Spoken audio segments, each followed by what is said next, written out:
একটা দেশের যুব সমাজ যত বেশি উন্নত, সেই দেশ তত বেশি উন্নত, তত বেশি সমৃদ্ধ।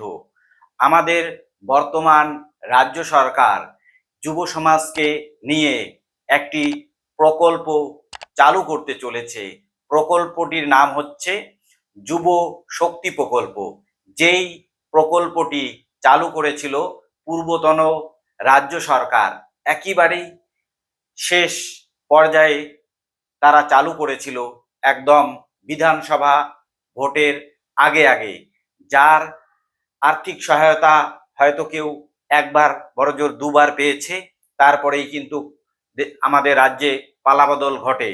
বর্তমান রাজ্য সরকার পূর্বতন সরকারের আমলেই, অর্থাৎ এই রাজ্য সরকার হচ্ছে বিজেপি শাসিত সরকার। এই সরকার তখন বিরোধী দল হিসেবে ছিল, তখন তারা প্রতিশ্রুতি দিয়েছিল তারা যদি ক্ষমতায় আসে তাহলে যুব সাথী যে প্রকল্প, তার আর্থিক সহায়তা ডাবল করে দেওয়া হবে। রাজ্য সরকার তাদের দেওয়া পূর্ব প্রতিশ্রুতি রেখেছে, তাই রাজ্য সরকার সিদ্ধান্ত নিয়েছে আগামী 1 জুন থেকে এই যুব সাথীর নাম বর্তমানে পরিবর্তিত হয়ে নাম হচ্ছে যুব শক্তি ভরসা কার্ড।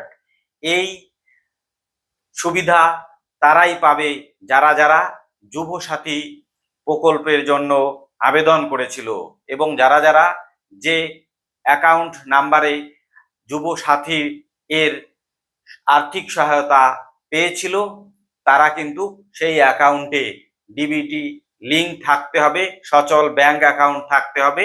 তারা কিন্তু সেই অ্যাকাউন্টে টাকা পাবে 1 জুন থেকে। মাসে কত? 3000 টাকা করে পাবে। আর আপনাদের নতুন করে এর জন্য ফর্ম ফিল আপ করার দরকার নেই। আর কেউ যদি আগের প্রকল্পে করে না থাকে, তার জন্য হয়তো একটা রাজ্য সরকারের তরফ থেকে ব্যবস্থা করে দেওয়া হবে।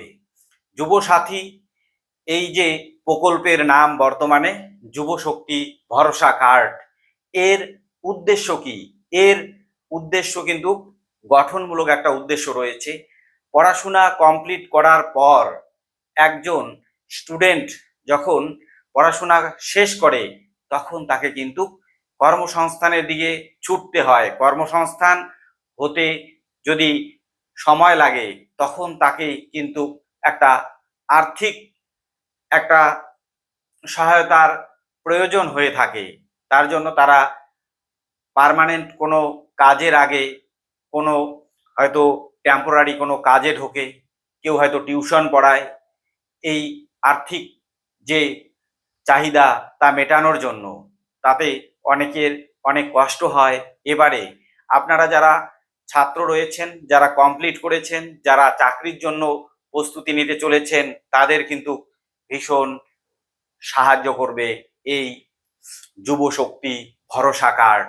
তাহলে আপনারা কিন্তু আগের যুব সাথীর যারা ফর্ম ফিল আপ করেছেন, তারা কিন্তু সবাই পেতে চলেছেন। এবং এই 1 জুন থেকে যারা যারা লক্ষ্মীর ভাণ্ডার পেয়েছিল, তারাও কিন্তু আবার অনুদান পাবে। কিসের অনুদান? সেই লক্ষ্মীর ভাণ্ডারের নাম চেঞ্জ হয়ে এখন নতুন নাম হয়েছে অন্নপূর্ণা ভাণ্ডার।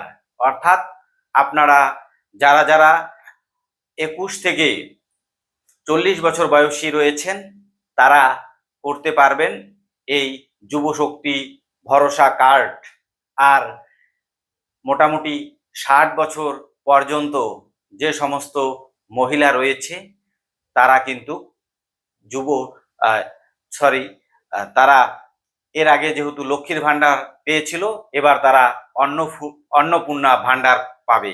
তাহলে আশা করি ভিডিওটি আপনাদের যদি ভালো লেগে থাকে, তাহলে লাইক করবেন, কমেন্ট করবেন এবং শেয়ার করতে ভুলবেন না। সবাইকে ধন্যবাদ।